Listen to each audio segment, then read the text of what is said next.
Porque qual que é o problema, né? Surge de um problema da inteligência artificial. Uma certa quantidade de informação que foi oferecida a ela. Aí surgiu esse conceito de modelos de mundo, e isso tem se avançado muito rapidamente até os dias de hoje, principalmente em aplicações que estão envolvendo cada vez mais esses robôs humanoides que a gente tem visto aí. Se a gente tivesse que processar a quantidade de informação que os computadores processam, a gente não ia conseguir fazer nada na nossa vida. É muito difícil essa sua. Eu acho, aí é a minha opinião, eu acho que tem que ter uma compreensão de mundo e tem que exercitar nessa compreensão de mundo. Exercitar é o que o World Model faz, né? Aprender não só com aquele modelo de mundo que foi entregue a ele, como criar cenários fictícios. Até para quem é cientista de dados entender, beleza, Gibran, mas como que eu aplico isso de forma mais prática? O que a gente faz na técnica?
Hoje, a inteligência artificial é excelente em reconhecer padrões, gerar textos, imagens, códigos.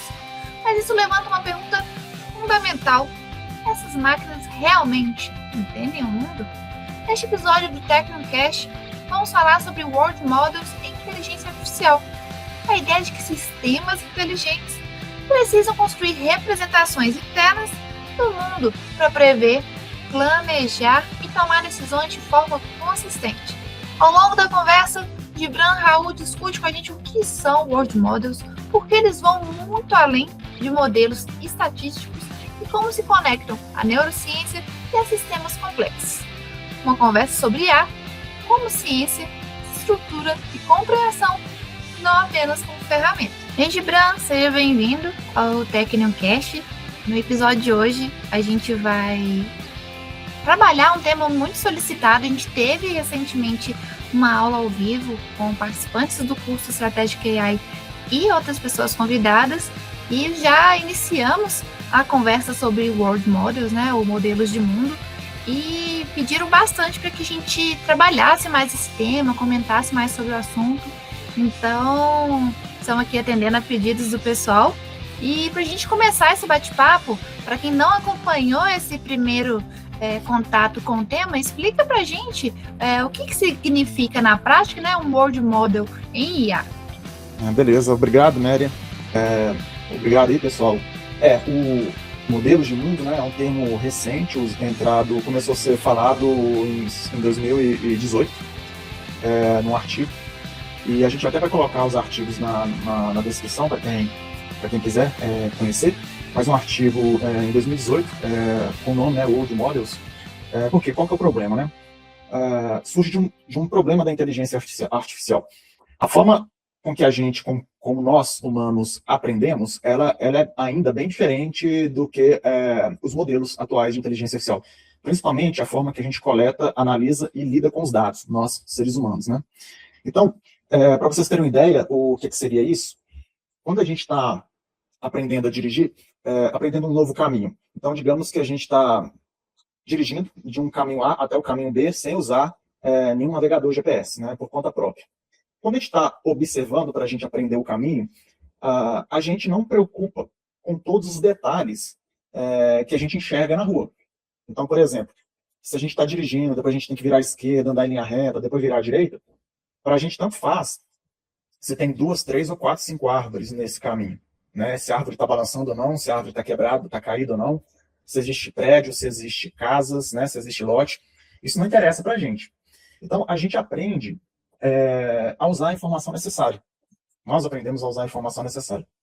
Quando a gente vai treinar um modelo de inteligência artificial no modo tradicional, a gente acaba incluindo uma quantidade de dados muito grande e ele acaba aprendendo todas as características de todos esses dados que são inclusos nesse processo de aprendizado. Então, isso prejudica um pouco a eficiência e eficácia desse processo de aprendizado. E nós, enquanto seres humanos, tudo que a gente aprende são simplificações, são baseadas em simplificações no mundo real.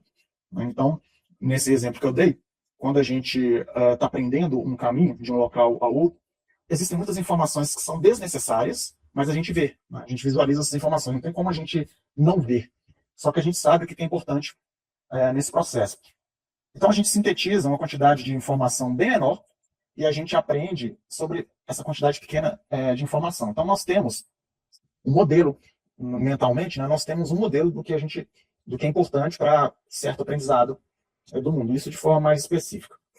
Aí, esses pesquisadores, né, baseados aí na evolução, nas demandas dos modelos, e principalmente também na robótica, que você precisa de aprender uma quantidade muito grande de tarefas, robótica e jogos, né, você precisa aprender uma quantidade muito grande de tarefas, vai existir muitas informações que vão ser captadas ou pelas câmeras, ou pelas imagens, né, principalmente pela câmera, pela câmera de vídeo e pelas imagens, que não são importantes para serem processadas. E aí, a forma que foi conceitualizado esse modelo de mundo é, primeiro você arrumou uma forma de simplificar esse mundo antes de processá-lo. Então, você pega essa informação e simplifica essa informação antes de começar a fazer cálculos para treinar o modelo. E a outra forma é você ter a oportunidade de, a partir desse conceito, dessa conceituação que foi entregue a você aprender a sonhar, que a gente vai falar sobre isso daqui a pouco, aprender a sonhar de forma abstrata, né? A máquina aprender a sonhar, ou seja, criar situações que não existiam no mundo real, mas a máquina consegue criar essas situações, dada uma certa quantidade de informação que foi oferecida a ela. Aí surgiu esse conceito de modelo de mundo, e isso tem se avançado muito rapidamente até os dias de hoje, principalmente em aplicações que estão envolvendo cada vez mais esses robôs humanoides que a gente tem visto aí. Pensando assim, né, em todo esse conceito que você apresentou agora de Brand World Models e os modelos atuais de IA, tem alguma relação, assim, os modelos atuais de IA, eles realmente têm um modelo de mundo, eles funcionam bem sem isso, ou tem algum aspecto que eles começam a falhar? Isso é baseado em algumas técnicas que já existem, só que o que a gente faz na prática hoje? Né, cientistas de dados que estiverem ouvindo, eles vão reconhecer. Muitas vezes, quando a gente tem que treinar, então vou dar um exemplo para você. Digamos que eu tenho que treinar um modelo para reconhecer rosto, de reconhecimento facial. Esse tem academia e tudo. Se eu colocar na base de dados só imagem de rostos que estão em pé, né, que a câmera está em pé, esse modelo vai ser muito pouco robusto, porque como ele vai aprender o comportamento do dado somente quando o rosto está em pé, se a pessoa olhar um pouco de lado, olhar um pouco afastado, ou tiver uma sombra, ele já vai ter dificuldade para reconhecer. Então, o que o pessoal faz? O pessoal faz um negócio que chama aumento de dados, data augmentation. O que eles fazem? Eles pegam a base de dados que eles já utilizam para treinar de rostos e faz uma pequena rotação no rosto, coloca um pouco de sombra, coloca algo bloqueando o rosto, coloca óculos, enfim, coloca cabelo grande, cabelo pequeno. Isso é feito de forma sintética. É possível fazer isso de forma sintética para aumentar a robustez desses modelos. A gente faz isso muito principalmente para modelos de imagem, principalmente. E aí, quando a gente fala de modelos de mundo, esse sonhar, ele faz algo parecido, só que assim, de uma forma muito mais radical. Ele consegue criar situações que não são somente esse tipo de situação. Ele consegue criar, por exemplo, nesse exemplo que eu te dei, ele poderia criar, por exemplo, um rosto com um olho só, um rosto de cabeça para baixo, duas cabeças coladas uma na outra, porque como ele não entende muito a física do mundo real, por completa, ele tenta reproduzir o máximo que ele consegue e depois ele cria o que a gente chama de perturbações, anomalias e o que a gente chama de pesadelos, né? São situações que nunca aconteceriam no mundo real, mas ele acaba criando. Isso pode ser bom e pode ser ruim, porque você oferece algumas situações a mais. E aí tem uma outra área também, dentro de aprendizado, que a gente chama de aprendizado por reforço.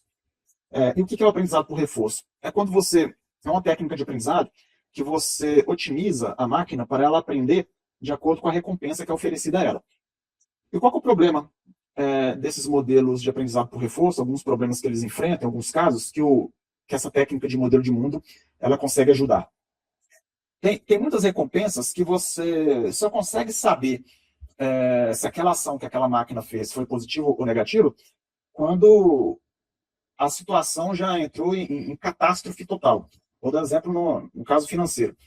Então, digamos que você vai treinar um modelo para ele prever resultados. Prever resultados não, para ele operar na bolsa de valores, na operação diária.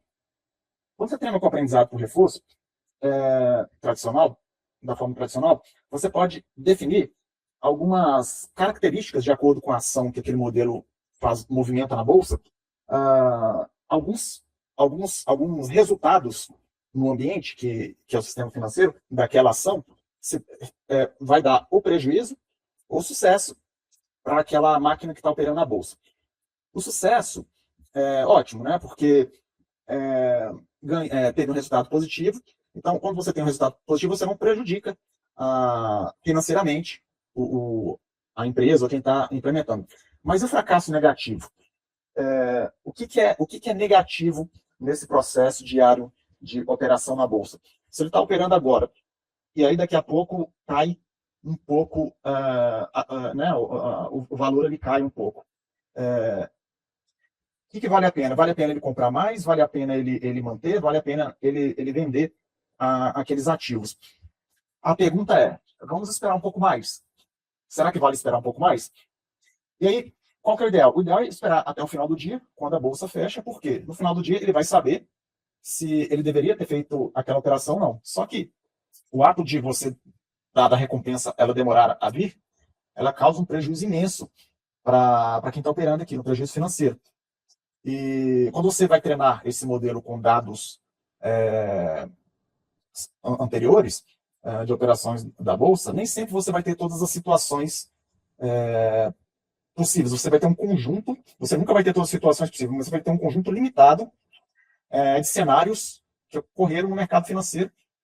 E aí, isso no método tradicional, quando você utiliza sem utilizar a técnica de modelo de mundo. Quando você utiliza a técnica de modelo de mundo, o que você pode fazer?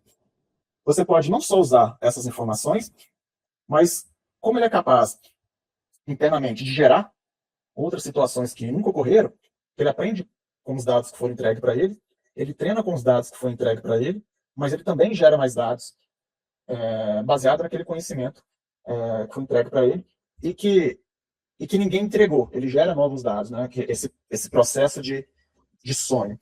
E aí ele aprende com esses novos dados. Inclusive, em alguns casos, ele vai gerar certas situações que podem nunca ter ocorrido. Então, até dei um exemplo internamente que se explode uma bomba num país rico, né, no meio do dia, a situação da bolsa ela vai ser completamente diferente, completamente fora do esperado.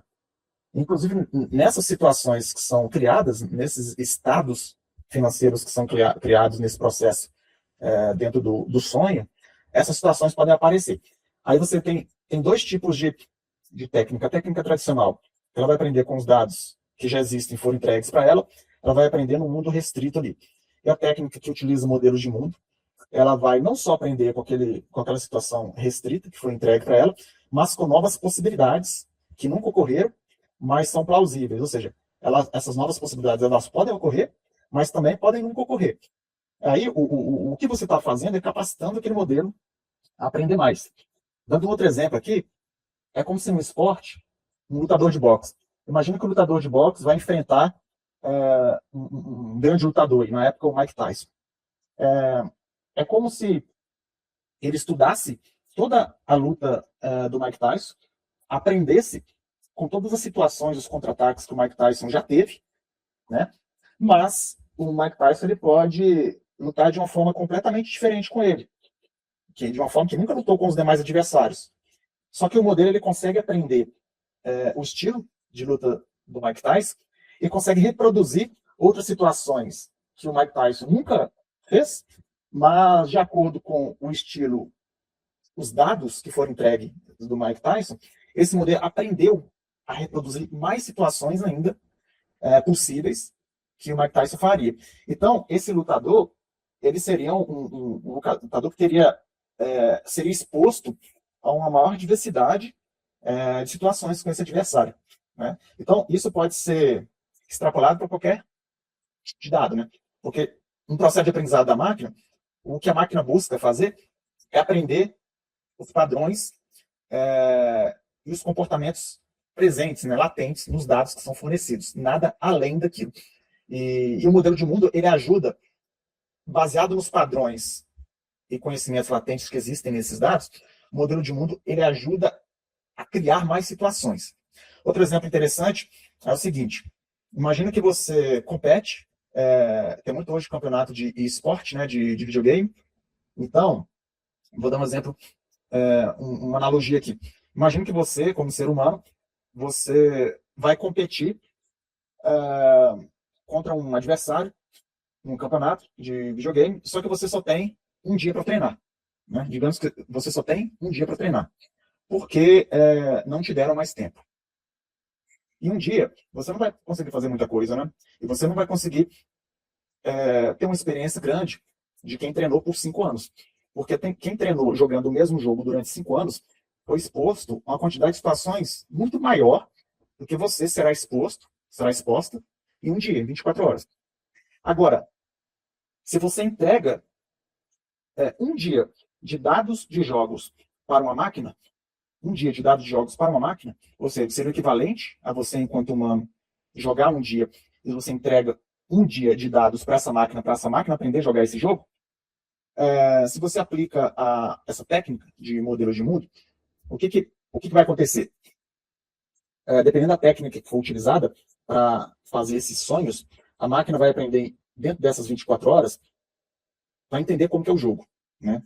Depois que ela entender como que é o jogo, ela vai criar novas situações que não apareceram ali, mas que são plausíveis porque ela aprendeu como que seria aquele comportamento ali daquele jogo. E aí, ao invés dela ter a capacidade de um modelo que treinou com um dia de dados, ela vai ter capacidade de um modelo que eventualmente treinou com uma semana, 15 dias, 30 dias, um ano de dados. E chega ao ponto dos modelos mais modernos hoje, mais avançados, de modelos de mundo, eles serem capazes de criar o jogo por completo, tendo uma quantidade de dados pequena.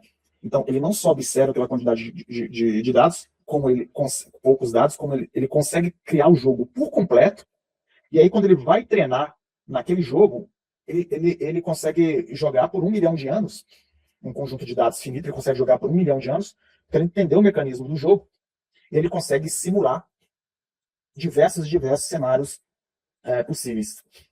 E aí, podem acontecer alguns problemas, né? Que aí, durante essa evolução de 2008 para cá, o pessoal ficou tratando em cima dessas possibilidades que podem acontecer.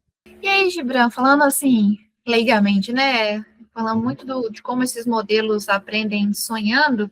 Então, quando acontece uma alucinação, seria possível dizer que é um sintoma da falta de um world model consistente, que aí ele acaba causando, provocando falhas, generalização ou ausência de causalidade explícita? Teria essa relação? Outras causas não somente isso, né? O problema da alucinação, a gente está falando de modelos de texto, né?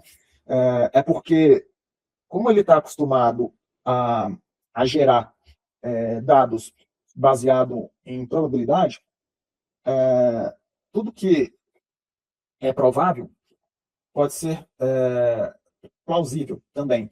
E aí, só que plausível é diferente de real, o correto, né?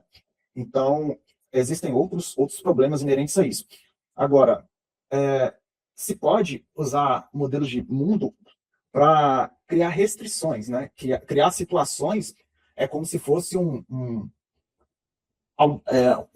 outro modelo que fosse capaz de fazer uma curadoria daquele conteúdo que foi gerado nesse modelo atual de texto, e essa curadoria avaliar se aquele texto que foi gerado faz sentido ou não, de acordo com os dados que foram entregues a ele, e não somente se é plausível ou não.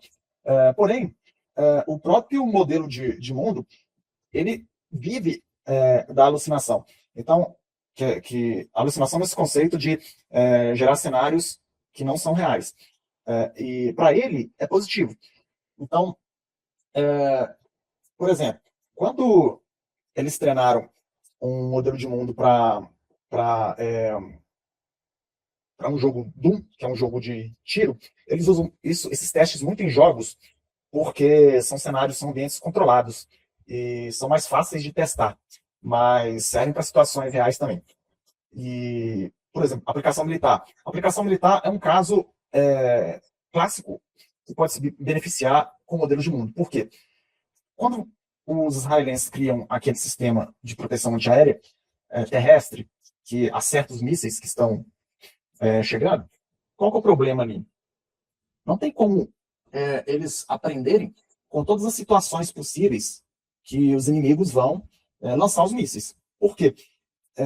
Eles não podem esperar uma surpresa para aprender com essa surpresa, porque isso pode causar morte, pode causar muitos danos.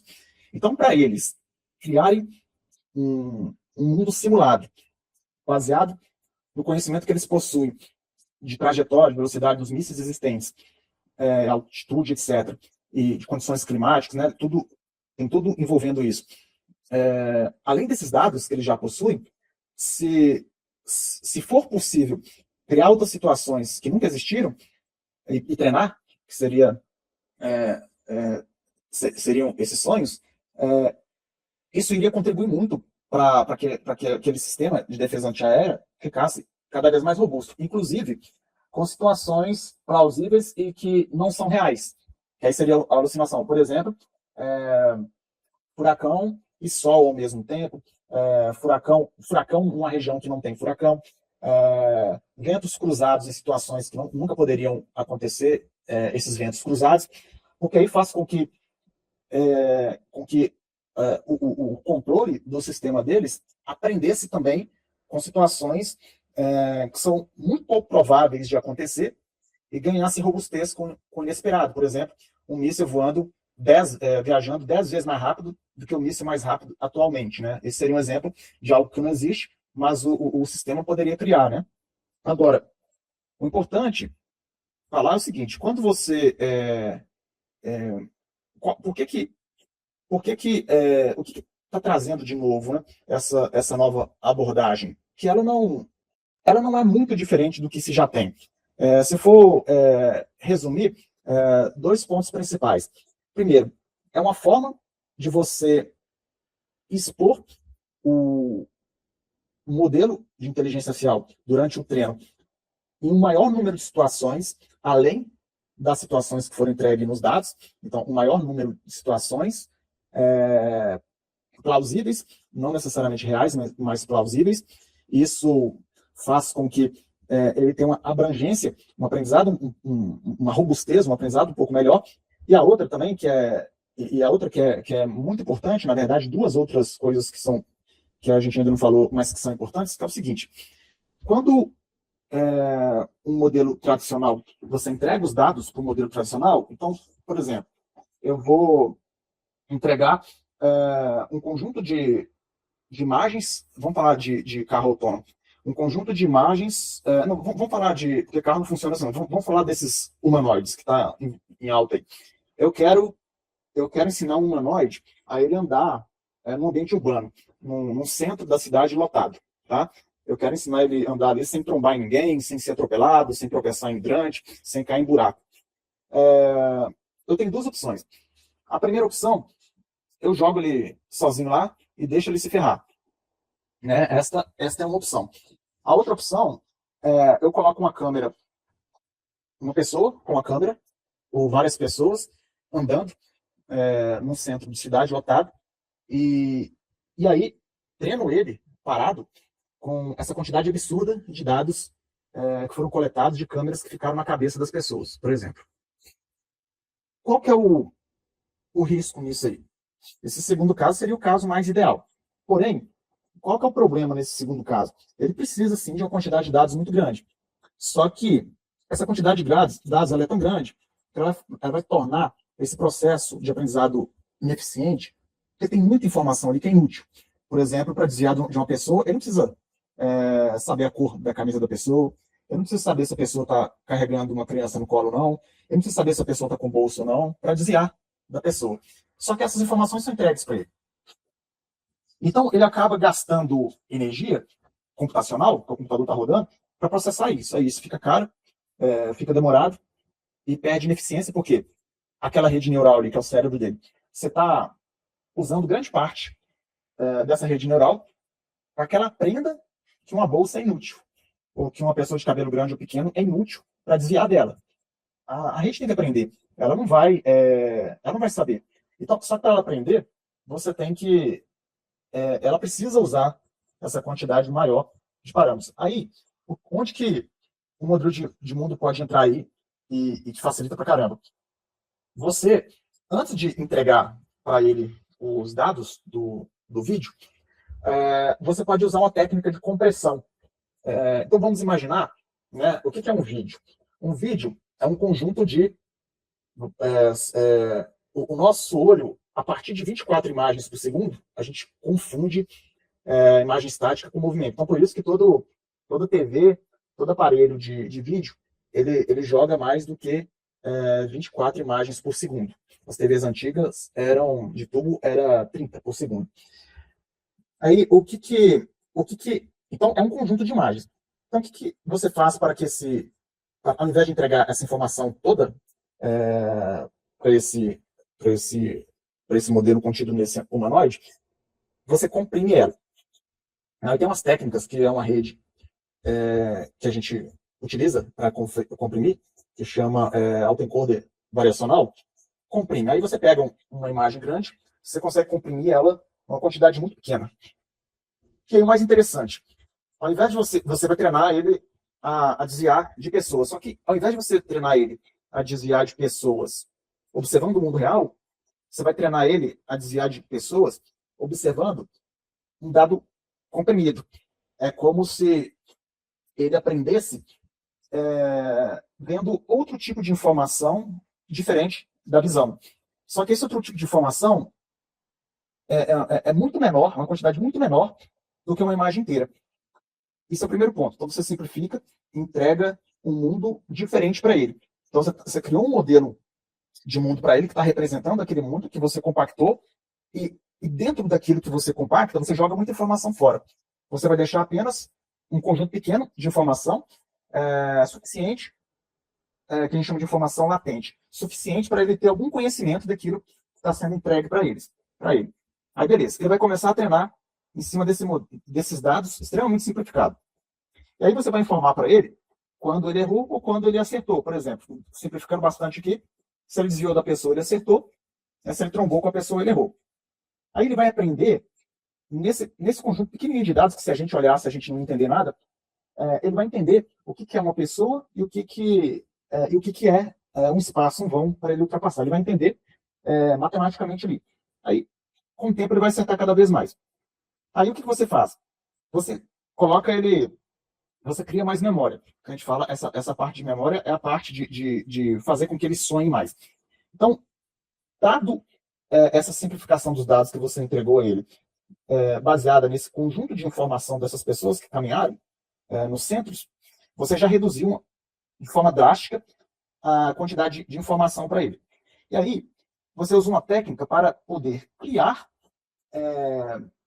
novos dados, também pequenos, para que ele possa aprender a desviar desses dados. E aí vão acontecer situações extremamente diferentes da realidade. Pode ser que nesses novos dados que são criados, vai aparecer uma pessoa de 3 metros de altura, vai aparecer uma pessoa de 20 centímetros de altura, mas ele vai aprender a desviar de todas essas. E aí, beleza. Depois que você treina ele, ele vai ser um robô que aprendeu a andar na cidade, só que ele não sabe enxergar o que você enxerga. É como se ele fosse um animal que enxergasse uma mosca, que enxergasse meio quadriculado, quantidade, resolução muito baixa, mas a mosca consegue desviar também. Então ele vai enxergar uma quantidade de informação muito menos do que um ser humano, mas vai ser suficiente para ele executar aquela tarefa. Olha o ganho que você teve. Esse robô ele vai funcionar com baterias. Essa bateria vai durar muito mais tempo, ele vai fazer cálculos muito mais rápido e a eletrônica dele vai ser muito mais barata, porque ele aprendeu a lidar com a quantidade, ele aprendeu a simplificar os dados e aprendeu a navegar naquele mundo, nesses dados simplificados, e ele treinou com variações desses dados que não existem, mas são plausíveis para que ganhe mais robustez. E aí, quando você coloca ele na rua, ele vai continuar tendo câmera, só que não vai processar, ele não vai utilizar essa informação completa do que ele está vendo. Ele vai pegar essa informação, vai converter numa quantidade muito pequena de informação, que é a informação que vai ser suficiente para ele. E no final das contas, o pessoal pode acabar até criando um tipo de câmera especial que já entrega diretamente para ele somente aquela informação que ele precisa. Então, esta é uma forma de você fazer com que as máquinas elas passem a aprender somente com a informação que é necessária para ela aprender. E não deixar com que elas descubram quais informações que são necessárias para ela aprender. Isso tem um impacto muito grande, porque o que se está buscando agora, a inteligência artificial geral, capacidade de generalização e de execução cognitiva próxima ao humano. E não se pode, tem que se encontrar um outro caminho, porque o caminho que está se seguindo agora é um caminho muito caro, energeticamente, em termos de dados, é muito caro e de forma local, para aplicar em computadores ou sistemas locais, ainda é uma solução muito cara e fica muito dependente das empresas que têm muito dinheiro. E, ao mesmo tempo, o nosso cérebro ele consome uma quantidade de energia ínfima e ele é capaz de fazer avaliações e análises absurdas, que precisaria de uma rede tremenda de computadores, gastando usinas hidrelétricas inteiras, não porque o nosso cérebro tem uma potência em processamento, mas porque a rede artificial criada pelo humano, ela ainda é muito pouco eficiente em termos nossos. E aí, um dos caminhos, existem vários caminhos, né, para tentar chegar no nível humano. Um dos caminhos é você trabalhar na origem, ou seja, ao invés de você focar em computadores mais eficientes, que é a ponta, você focar em técnicas de aprendizado que não exigem um processamento extremamente robusto ou avançado. Entrando na questão das neurociências, o cérebro humano funciona como um modelo de mundo, e fazendo essa relação, a gente pode falar que assim, a neurociência já sabe algo que a IA ainda ignora? Com certeza. Inclusive, é uma das coisas que é falado no artigo, né?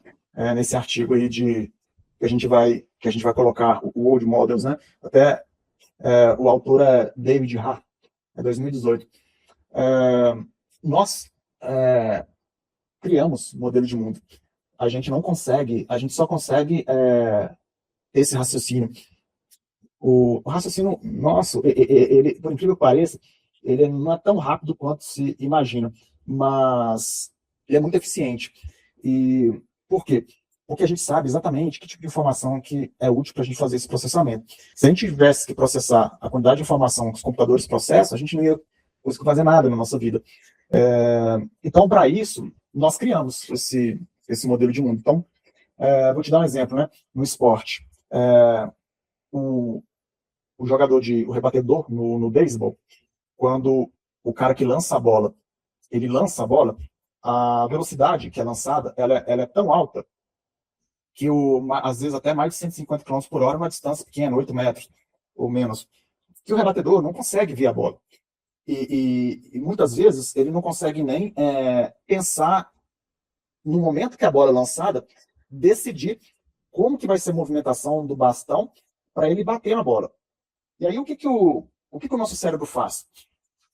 Depois de tanto ele praticar, ele aprendeu, antes da bola sair da mão do lançador, né, de quem lança, ele aprendeu na trajetória da mão e na postura do lançador, ele aprendeu a estimar onde mais ou menos a bola estará e quando ela estará, e aí ele consegue rebater. Mas o que ele fez? Ele teve um modelo de mundo, né? Então, por exemplo, se eu falar para você assim, ô Miriam, se você, vamos dar um exemplo, né? Se eu falar assim, eu encontrei uma solução aqui com relação a acidente de avião, quando o avião vai socar no solo, né? Vai dar barrigada no solo, em uma pancada, se as pessoas pularem para cima, quando o avião tiver 1 metro do chão, podia tocar uma sirene, aí piscar a luz, aí todo mundo pula. Porque aí você não vai socar no chão, você vai pular, aí quando você cair de novo, o avião já vai estar no chão e você não vai machucar.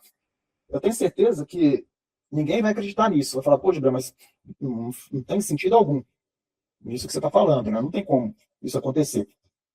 E aí eu pergunto para a pessoa assim, como é que você sabe? Você já estudou física? Por que você tem certeza que isso não vai acontecer?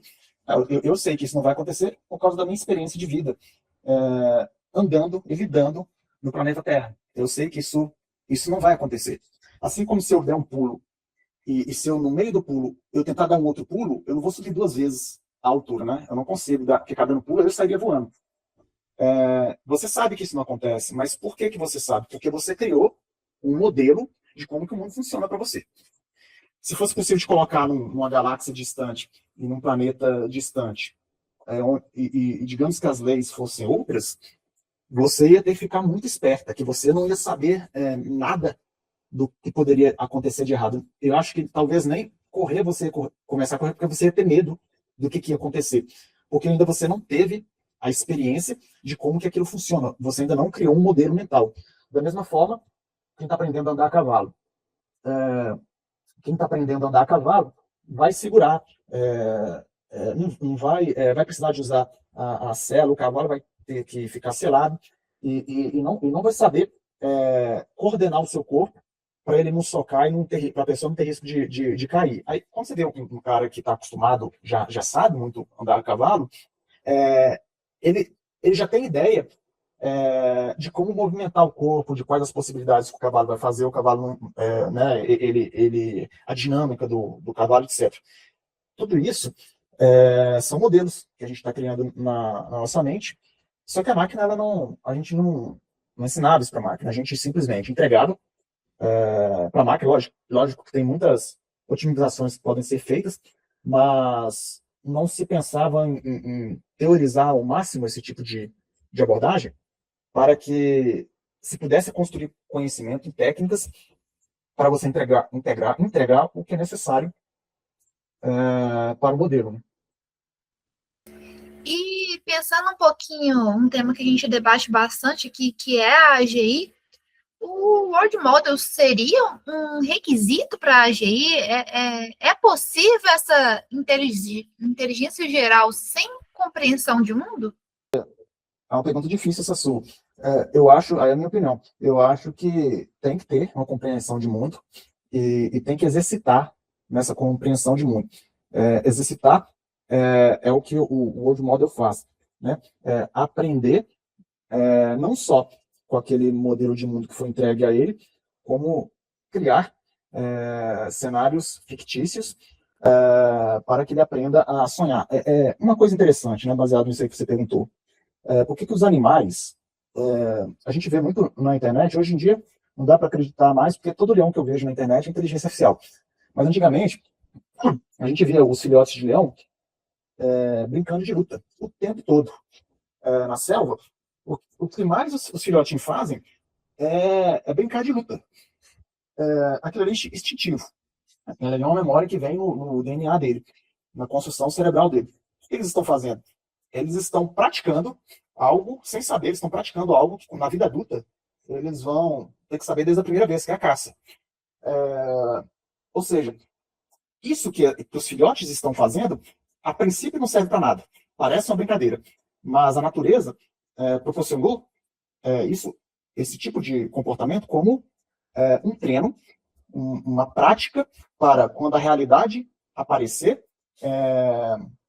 ele saber atacar. Ao mesmo tempo, se você observar esses alces, esses filhotes de alce, você não vai ver eles brigando de morder um outro ou de um derrubar o outro. Você vai ver eles brincando de correr, né? De fuga, de fugir, de correr um correndo atrás do outro. Por quê? Eles são animais que são caças, né? São caçados. Então, ele também está exercitando essa habilidade motora dele, sem saber. E isso economiza para ele a parte de cognição, a parte de processamento, porque eles estão fazendo isso no processo de infância. E na infância, é o momento que o cérebro ele está mais propenso à plasticidade, a fazer novas conexões, né, e aprendizado. Então, ele está exercitando no momento correto, para quando chegar na vida adulta, ele ter condições de sobreviver. Eu não acho que isso tem muita diferença para isso que a gente está conversando, porque o que o modelo de mundo está fazendo é, no processo de treino, está criando situações para que, criando situações, no caso dos animais ali, os irmãos, cada um criando situações distintas um para o outro, está criando situações distintas para que o modelo aprenda, para quando ele entrar na vida adulta, ou seja, quando ele for utilizado na vida real, o máximo de situações plausíveis tenham acontecido com ele. Por que na inteligência, na AGI, eu acredito que esse é um caminho? Porque a gente trabalha de forma contextual, nós humanos. Então, por exemplo, se eu chego para você nunca entrou numa padaria. E se eu falo para você, Soméria, acha o pão, vai lá no Pão de Sal e pega pão lá. Digamos que a padaria é muito grande. Eu tenho certeza que você não vai ficar procurando pão do lado da lata de óleo, né? Você vai entender que normalmente o pão está dentro do vidro, normalmente vai ter um cheiro antes, etc. Mas por quê? Porque toda padaria que você já foi na sua vida é assim. Agora, digamos que você morasse num país que o pão não fosse vendido do lado da lata de óleo. Aí você ia procurar o pão do lado da lata de óleo. Então, você aprende isso de forma contextual. O contexto que você vive é uma forma de simplificar a realidade para que você aprenda o máximo com o mínimo de informação. E para isso, você tem que criar esse modelo anterior para você fazer esse processo, inclusive no seu processo de sonho, no processo que você está consolidando essas memórias, e inclusive está consolidando as memórias que te marcaram mais e jogando fora as que marcaram menos, né? Que aí até tem relação emocional com isso. Memórias que marcaram mais, muitas vezes emocionalmente, tem maiores chances probabilidade de serem mais importantes para preservação. E aí no sonho, a gente não lembra da maioria dos sonhos, mas todo dia a gente está sonhando. Aí esse processo de transferência e solidificação da nossa memória, que é justamente esse processo que é o que pode acontecer nesses processos de exemplos de mundo. Aí quando a gente fala inteligência artificial geral, a gente tem que esquecer que vai ser algo estático, que vai ficar somente num robô, num computador. Por isso que eu estou citando muito os robôs, estou citando muito os androides, porque esses sistemas, eles podem funcionar em qualquer máquina. Podem funcionar num carro, podem funcionar num Android, pode funcionar em qualquer coisa, inclusive no computador. Então, quando você fala um computador móvel, né, que tem braço e perna, que um humanoide, um androide, é um computador que tem braço e perna. Nada de diferente desse computador. A diferença é que tem partes dele que são especializadas em movimento e manter equilíbrio. O resto é computação tradicional, as técnicas, né, a eletrônica mesmo. Aí a gente vai expor essas máquinas a situações, assim como a gente se expõe, que na maioria das vezes eles nunca viram. Então, ele vai ter que aprender a simplificar o tempo todo a informação a qual ele é exposto. Ele vai ter que aprender a sonhar situações diferentes. Então, vou dar um exemplo. Você leva um menino no jardim zoológico para ver um animal. Vai ter local, ele não vai poder enfiar a mão. Né? Então, tá andando na rua, tem grades com cachorros. Né? Tem casa com grade, tem um pastor alemão. Basta você falar uma vez que não pode pôr a mão, senão arranca a mão dele. Ou ele vê que o cachorro é agressivo, que ele vai aprender e vai extrapolar essa situação para qualquer grade que quem vai pôr a mão, que ele sabe que vai acontecer algo ruim. Esse Android, esses robôs, eles vão ter que aprender isso, porque imagina se ele falasse e se não tivesse essa capacidade, você fala assim, por que você enfiou um robô nessa palavra? Por que você enfiou a mão aqui nessa grade? Se na outra grade ali, eu falei para você viu que o cachorro era bravo? Aí ele fala, não, porque o outro cachorro era preto, esse aqui é marrom. Aí você fala, cara, não tem lógica isso que você está falando. É porque ele não teve esta geração de sonhos, de novas possibilidades, para ele entender que, independente da cor, aquele barulho, a agressividade, o tamanho, o fato de ter uma grade, aquilo ali pode influenciar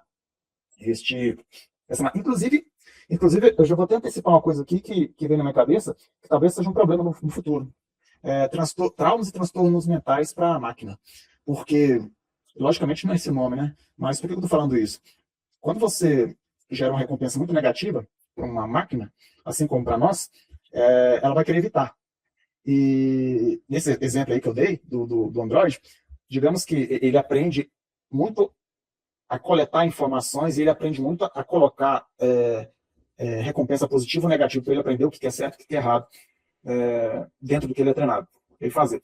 Se na primeira vez que ele enfiar a mão, um cachorro arrancar a mão dele e arrancar o braço dele, tiver que emendar o braço dele, pode ser que ele nunca mais queira aproximar de um portão de grade.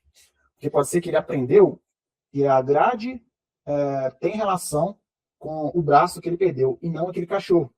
E aí vai ser um trauma que ele aprendeu o modelo de mundo dele incorretamente. Ele aprendeu que uma grade é responsável para ocasionar um dano nele. Aí se sua casa tem uma grade, e ele não vai entrar na sua casa. Você vai ver lá no passeio e ele não vai entrar. Mas por que? Não vai entrar e aí ele vai ter um transtorno, né? Que vai precisar de alguém para tratar esse problema. E qual que é o tratamento? O tratamento é trabalhar com o retreino, com os dados em cima dessa máquina. Seria os remédios, seria terapia. Mas aí, logicamente, ele ia aprender mais rápido. Então, são alguns problemas que podem acontecer, que acontecem com a gente, ainda não acontecem com as máquinas, mas esse é um dos problemas da gente usar modelos de mundo também. Então, ele não é só benéfico, né? Ele tem esses problemas aí das nossas simplificações de mundo. E, Gibran, como que hoje aqui na Tecno a gente enxerga essa questão? Como o conceito de World Models influencia a forma como a Tecno pensa IA? Um tipo de pensamento que faz diferença em projetos reais? Sim, foi até bom você ter tocado nisso, até para quem é cientista de dados entender, beleza, Gibran, mas como que eu aplico isso de forma mais prática? O fato o que a gente faz na técnica? Tem situações que a gente precisa, que são projetos extremamente complexos. Então, dá exemplo de projetos temporais, né? De prever produção de alimentos, prever projeções financeiras, né? Sempre você estimar no futuro. Muitas vezes, você faz o treino desses modelos e quando você vai testar esse modelo, você testa apenas em um cenário provável, que é o cenário que aconteceu. Você treina num passado mais distante e valida num passado mais recente. Esse passado mais recente, ele é apenas uma possibilidade que aconteceu aquilo. Mas existem infinitas possibilidades igualmente prováveis daquilo ali acontecer. Então, um exemplo, por exemplo, o Brasil vai produzir 1 milhão de toneladas de soja em abril. Eu nem tenho ideia de qual é a quantidade, mas digamos que essa é a quantidade. Ele previu, né, no ano passado, 1 milhão de toneladas. Poderia ter sido 900 mil? Poderia ter sido 1 milhão e 100? Poderia, desde que um produtor ficasse doente, tivesse uma invasão nas terras de outro produtor, um grupo de empresas falisse, tivesse um problema na economia. Então, são possibilidades que não aconteceram, mas poderiam ter acontecido. Aí que está a sacada. Aí o que a gente faz? Que a turma pode pensar.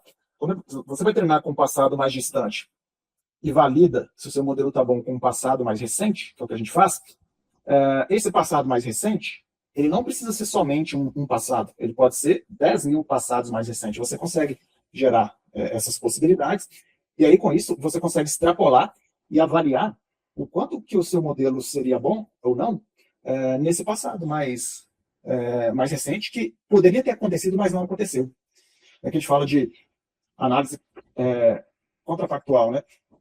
Então, por exemplo, e se os Estados Unidos não tivessem criado a bomba atômica? O mundo ia ser completamente diferente. O que ia acontecer, eu não sei. Mas o que eu sei é que o mundo seria completamente diferente. Isso poderia ter acontecido? Poderia. Desde que eles dissessem não, a gente não vai construir, não. Pronto, decidimos não construir. É uma possibilidade. Só que aconteceu a possibilidade de construir. Quando você está treinando, considerando que isso é um passado recente, quando você treina os modelos com um passado mais distante, para validar um passado mais recente, digamos que o passado fosse esse, você pode, com essa técnica de modelo de mundo, você pode criar mais de uma possibilidade. Por mais que a gente sabe qual que aconteceu, você pode criar mais de uma possibilidade. Para quê, Gilberto?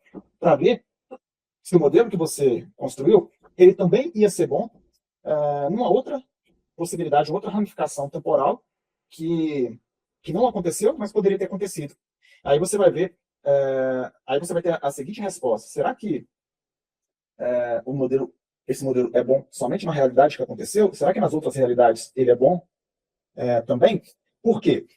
Porque você não sabe como ele vai prever o futuro. Esse é um processo de treino. Como ele vai prever o futuro, que a partir de hoje, no futuro, você não sabe qual a realidade que vai acontecer. Então, o modelo estima uma realidade e dá a predição dessa realidade. Com essa técnica, você também pode estimar milhares de realidades e dar todos os resultados prováveis em cada uma das realidades pelo modelo que você criou. E aí você vai ter uma outra resposta. Em vez de você falar assim, olha, o meu modelo está falando que daqui a 2 meses a produção de soja vai ser 100 mil toneladas. Em vez do seu modelo falar isso, o seu modelo vai poder falar assim, olha, eu estimei, extrapolei 1 milhão de futuros de Brasis possíveis. Nesse 1 milhão de futuro de Brasis possíveis, o meu modelo ele acerta em 900 mil desses futuros. Então, a chance de um futuro que vai acontecer, que caia em um desses futuros onde o meu modelo está acertando, ela é alta. Então, é uma forma diferente de você aplicar. Aí, só para finalizar, para quem é líder, diretor, dono de empresa, tem muito negócio de planejamento estratégico, né? A pessoa faz planejamento dos próximos 5 anos, dos próximos 2, 3 anos, e aí no Excel lá eles fazem alguns cenários. Melhor caso, pior caso, o caso mais provável, etc. Com essa técnica, você pode criar 1 milhão de cenários. Em vez de criar 3 ou 4 cenários, você pode criar 1 milhão de cenários e ver se as decisões que vocês estão querendo tomar, elas serão saudáveis, sustentáveis, não só nesses 3 cenários, mas nesses 1 milhão de cenários. Então, é muito possível de aplicar também em tomada de decisão. E qual que é a vantagem, né? A gente traz para a técnica, qual que é a vantagem? A vantagem que a gente faz isso é que é uma forma de pensar que 99% dos cientistas de dados e das pessoas que trabalham na área não conhecem ou não fazem, ou não entenderam como aplicar. Isso traz um diferencial.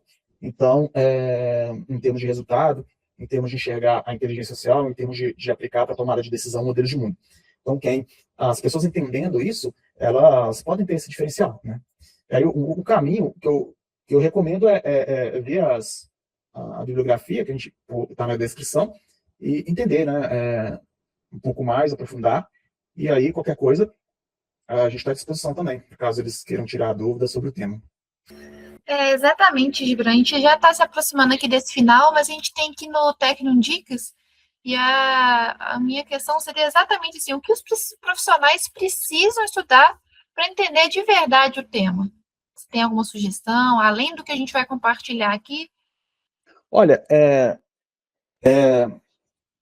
eu acho que as pessoas elas têm que entender, sempre quando surge uma tecnologia nova, ela tem que entender o seguinte: como que eu posso aplicar aquela tecnologia de forma útil? Um exemplo, a geração de imagem, né? Quando a gente, essa questão de gerar imagem, né, dá para fazer vídeos legais, imagens legais, mas quando você olha a técnica por trás, então eu sempre recomendo isso. Quando você vê algo novo, tenta entender qual que é a técnica por trás, e não precisa ser da área, não, porque hoje você pode pegar o artigo e jogar no notebook LM lá, ele gera um podcast, uma linguagem acessível. O que é importante entender? É importante entender qual foi o mecanismo que os pesquisadores fizeram para resolver esse problema de geração de imagem, porque este problema, aí eu dei o exemplo da geração de imagem, pelo seguinte: esta técnica de gerar imagem é justamente a técnica atual, né, que é difusão, é justamente a técnica que se utiliza hoje para criar possíveis cenários futuros. Então você não precisa, quando você fala assim, gere um ônibus numa rodovia. Se você colocar essa frase 100 vezes, ele vai gerar 100 ônibus diferentes numa rodovia, e rodovias diferentes. Ou seja, gerou 100 cenários possíveis de 100 ônibus numa rodovia. Aí eu dei um exemplo de gerar imagem. Só que essa técnica pode ser usada com outros tipos de dados, né? Hoje se utilizam com outros dados também. E entendendo isso, né, a pessoa sabendo isso, ela consegue extrapolar. Então foi aí que veio a ideia da gente, por exemplo, pensar em usar essas técnicas em problemas mais complexos de previsões, né, temporais, né? Não só na área financeira e gerais aí, mas também na área biológica, porque você consegue criar possibilidades, explorar essas possibilidades. Chegou o momento de encerrar esse episódio, Bran, mas eu agradeço muito a sua presença, por trazer novamente, depois da aula que a gente teve sobre ele, por aprofundar ainda mais e compartilhar com o pessoal os conhecimentos sobre o assunto. Eu que agradeço, e né, quem quiser saber mais, tiver mais dúvida, ou quiser alguma aplicação específica, alguma pergunta específica, pode colocar nos comentários aí que a gente responde.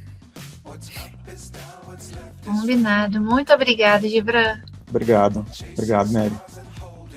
Mais do que uma técnica, esse é um convite a pensar a inteligência artificial de forma mais profunda, integrando computação, matemática, física, neurociências, exatamente como a Tecno acredita que a IA deve ser construída.